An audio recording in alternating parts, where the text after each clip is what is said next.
Okay, this is part three.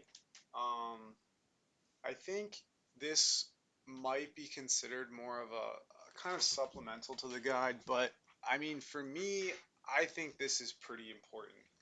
Um, yeah, I think this is really, really important.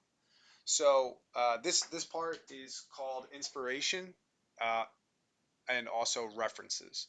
So when it comes to creating, the visual world of Dura, um, we all know it's a game, but it's a game based in the medieval world of Northern Europe. It is a temperate climate. It's in a certain time era, and the point is that means it has certain rules, if you will, certain laws. It has certain cultures, certain patterns. It has a history to it. So one thing that I really would press for is use your imagination. First of all, I mean, use your imagination. Okay, use your memories, use your ideas. But if at any time you maybe say, you know what, I'd like to just look for something that's not from me directly, or you're saying, well, how can I look to improve this or make this better, this idea I have? The answer is research. The answer is inspiration. The answer, is that. And I was just talking with one of the guys from our art department, I believe yesterday, and he's doing some really great work. And he was kind of stumped on this helmet that we're making for item expansion, new items. He was stumped on this helmet, um, and we were bouncing ideas around, and I kind of explained that the way I look at this is that it's so much. If I stare at this forever and I say, well, how can I make this different? How can I make this interesting? What can I do? It's going to be hard.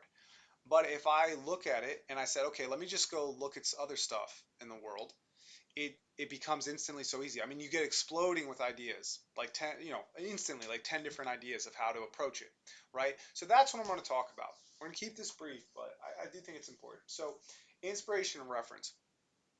So, when it comes to what we're talking about here, which is sprites, I mean, you have to create images, you have to create artwork for the game, something that's going to be part of the world. Well, there are so many different ways to get inspiration for that and ideas. One, of course, is text.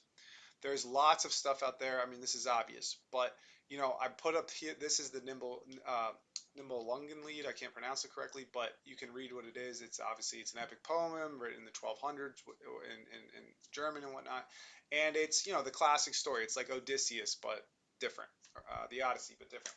Um, the point is, so whether it's this or whether it's you go read the manga Berserk from Kenshiro, um, it doesn't matter where it's coming from, you know. But anything that's going to kind of give you some ideas, or you want to watch Samurai Champloo, that's another one where it's based in medieval Japan. I mean, the Edo period. So it's just clear and obvious what I'm saying. I'm saying that text is a powerful resource. If you go read Lord of the Rings, which is obviously like the gospel for this kind of stuff, if you read the Lord of the Rings, you're going to get ideas. You're going to hear about all the different articles that are in a tavern and in a village and on a farm and in the armory and just things you forgot about, but that it makes so much sense to you, all that kind of stuff. So text is an extremely powerful resource. Um, and again, you can go for historically accurate stuff. You can go for things from the actual period. You can go for modern fiction, nonfiction. You can go for historical works. Like literally, there are great, super interesting textbooks, literally that are designed to teach you history and all that stuff. Like that's all relevant, right? Going to museums and we're going digressing a bit.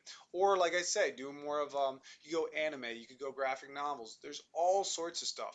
Text is a powerful, powerful resource. I know it's obvious, but I think it bears just it has to, for me it has to be stated because it's something that I think is so easily forgotten. The next thing, of course, is inspiration that is actually visuals. So again, it's the same thing. You can have historical pieces from the time period 500 years old. You can have things that are historically accurate. You can have, or it could be modern animation and anime, or Dungeons and Dragons, or fan art. It can be anything. Um, One thing, so to start, you can have historical paintings. This is Peter Bruegel. There are so many ideas just from looking at this painting. I mean, like I would like a haystack. That'd be awesome in Dura. Perfect. I mean, haystack would be great. There's different types of perishables in this basket. This is a different type of basket that we've never seen, a different type of vase we've never seen. You know, um, there's even this jar. There's a limitless possibility. This is technically a hay bale, I believe, on a wagon. We don't have a wagon. Um, there's just I think well that's a person, and that's a person too. But that's another thing. I mean, we could literally create an NPC outfit that is a person kneeling down. The point is there is a limitless amount of options that historical paintings would afford. And we start there, but it just goes on. This is actually, I believe, more or less to be teach people how Egyptian works in Egypt times. This is probably a book from around the 1990s, 1980s. I mean, instantly, I remember I used it. We use this for Ankerman, and it's incredibly valuable. There are so many ideas just here. A little bridge, obviously the palm trees thing here that's coming off, the jar here all across a stick, the brick fireplace or kiln, the oxen, uh, the what else? I mean, technically, you got this haystack thing, you got this archway. Um, there are so many things that you can pull from here. I mean, there are these boats over here. I mean, I wish we could have got all this stuff, but we didn't. Um, so there's that type of thing. There's also, like I said, you could go watch Berserk. You could go watch. There's tons of films. I mean, you could go like. I mean, anything passes. It doesn't have to be part of the time period. Like technically, Notre Dame, the Disney movie, that works. So there's really a limitless a limitless amount of things that you can do. Um, so going forward, there is, I literally just looked this stuff up. This is also, I believe, a historical image. I mean, if I looked at this image, for a little bit, I could come up with a lot of ideas for sprites. This is actually, this is a list for me personally. This is some of the stuff I used for Ankramon, for every part of Ankramon in terms of the update, the call of ball. Lots of ideas right there. So, but if you go forward, it's the same thing. I mean, the point is you can just go on the internet and find stuff. I mean, there's a ton of stuff here. This is Nuremberg, so this is, I believe, is Nuremberg Germany or Austria? That's got to be Germany. There's tons of stuff here. I mean, this is all historical. Again, like a billion things. There's a plant right here you could pull from. There's a sign you could pull from. There's I mean, just a different way of doing an outfit. There's a billion things. I'm showing more historical stuff. This isn't so much historical as it is to try to give you ideas for like literally props. I mean, that's what it's called, right? And this would have been useful in Ankramon, but I didn't have this for Ankramon. But even types of helmets. I mean, it's simple as like going on Google and just typing in helmets, and you get so many different ideas of how to do something. Um, I mean, the possibilities are limitless, is what I'm trying to say when it comes to media. And you can, and also there's like, um, I don't want. I guess I'll do this real quick. Um,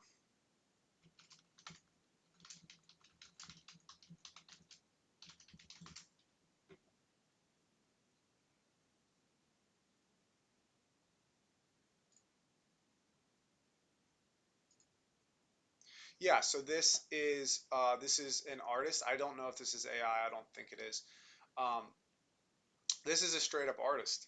And this is I just showed my email. Right. This is modern art. Um, Shit, what is this? I don't know, but the point is, it just gives you ideas. It gives you tons of ideas, and it just keeps going like that. There's also video stuff. This is actually Assassin's Creed Origins, but they have like an insane amount of education, and this was actually quite useful when we did the Call of Ball. But the point is, like, there's stuff all over the place. You can do, see, look at all this stuff I can pull from to get ideas.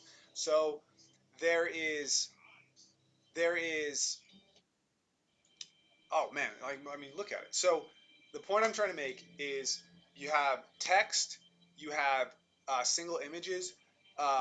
You also, though, now segue into this, you have other games. They can inform your research and your ideas. So can films. There's an unending amount of films, of all types. I actually wrote down a few. I put Berserk here for this. So like this is a show. I think they're there's a ton there. It's an amazing show. But other types of things, there are like films. Did I put on? Maybe.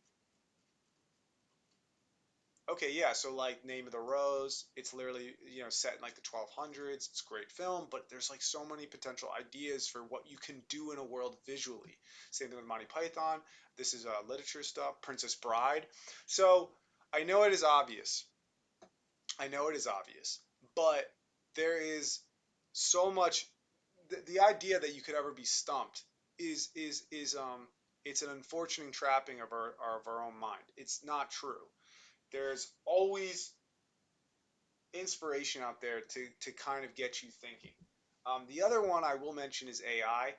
AI now is doing amazing things. I think, you know, um, I created this like 5 minutes ago or whatever. Well, it took me a minute. Let's put it that way. I mean, you know, I can pull from so much just from this, and obviously AI is limitless.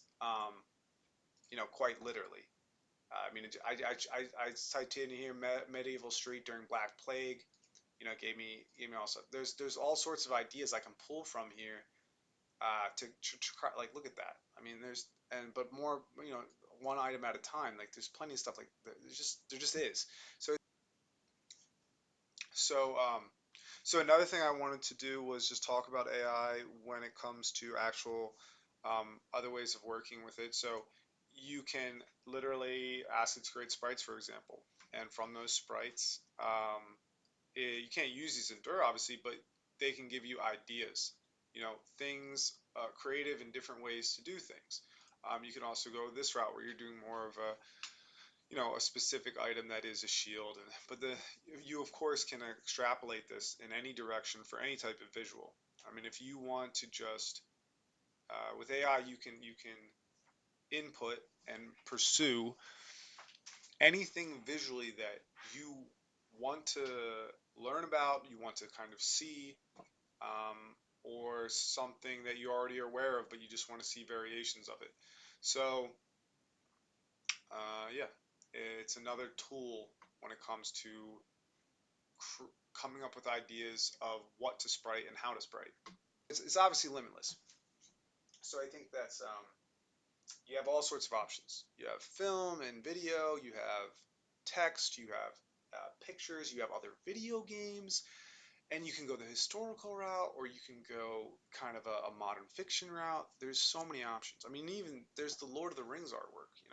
So it just keeps going and going. Now, another thing I want to talk about, and of course, we talk about other games. There's also Dungeons and Dragons. So this, for example, and this is like the biggest thing I wanted to actually touch on, in this part of inspirational reference. This is the monster manual. Okay, this is excuse me, this is from the 70s. It is the Dungeons and Dragons first monster manual, um, and it's amazing. Um, Personally, for me, this is a strong reference. A lot of other monster manuals are too, but I find this one particularly important because when I look at this monster manual and then I look at Dura, I can really feel such a strong level of synergy and similarity and such a strong level of influence. I mean, it really feels that Dura's art direction, the sprites that were created, would not be even close to the same without honestly this. And there's other stuff out there in Dungeons and Dragons artwork world which kind of merges with Lord of the Rings that really are similar, but there are certain things that this does that really just they they they retain a feel that it's not even about, because clearly you can't actually transfer this into to a 2D pixel art on a literal basis. You can't transcribe it, but what it does is it pulls off the feeling in the atmosphere. Earlier in part two, I was the intangibles aside, we were talking about sharpness versus roundness. Um, this Dungeons and Dragons manual does sharpness to a T. Further, what it does is it has the atmosphere of Dura in a way that it's hard to put into words. So, for example, you have the monsters of Orc and Dragon Minotaur, and all sorts of stuff. And I probably, maybe we shouldn't get it. I'll get into this just a tiny little bit. The eyes. I was talking about one dimensional, getting a point across. There's not a lot of like depth of personality here, but what there is a strong one dimensional thrust of this is an enemy, this is a villain, this is a thing of menace, and that can inspire fear. And all the monsters in Dura have this. And when I look at that and I kind of say, I try to understand what that is, this Dungeons and Dragons manual epitomizes that at times for me, very, very, very much so. Um, uh, like even here, the way this just the way this works. Giant slug, similar to giant spider. We should get a giant slug in this game. This image is brilliant, by the way. Um, this to me is how Dura feels. Um, being in a cave with a burning torch, the way the light works, the way the monster comes at you. Um, oh man, it. So the reason I'm showing this one to pull in with what I was talking about in part two with intangibles and style. But again, just how powerful research can be. Like this is amazing, by the way. I mean, if this doesn't say Dura to me, I don't know what does. The way we experience Dura, especially when we first start playing, when we're in the dark places and we're in the dungeons of the world, and we don't know what's around the corner, and things can scare us, and the way the light, I mean, and again the eyes, the lack of suggestion of like characteristic and personality beyond kind of a very primal evil or a primal uh, a threat. um, I mean, it's hard for me to, I don't know, to really get away from. I'm always pulled back to this. I think, man, I don't know. Maybe I'm making it all up in my head, but yeah, like something about this even. This feels very Diablo 1, right? Like this feels so Diablo 1, and that's what Dura is. I mean, I feel like they're all really doing the same thing. This guy, this dispatcher, Diablo 1 and Dura, they're all kind of doing the same type of feel and the same type of atmosphere. I can't put it into words, but atmospherically, what these images and drawings are doing is what I think Dura does well. When it does it right, the combination of the player character, the monsters, the environmental accents, how it does, darkness and mystery and all that. Like this is great because it's so suggestive. It's we don't even know what's beyond there. Like we're. And that's how Dura feels so much of the time when it's doing things right. So um, this really ends this part. The takeaway really is just imagination is incredibly. You have the elementals. This is big too. Yeah, it's huge to me. I mean, it's like Stone Golem, and it's just huge. Everything about it. So this is part three, and maybe I'll make this a supplemental part. But it is just yeah. There's immense value in doing a little bit of learning to get ideas and get a pulse on, like something, how to make something you were thinking about making, or how to make something you weren't even considering. So yeah, that is uh, that is it. I'm gonna end it on the stone giant because he's the best.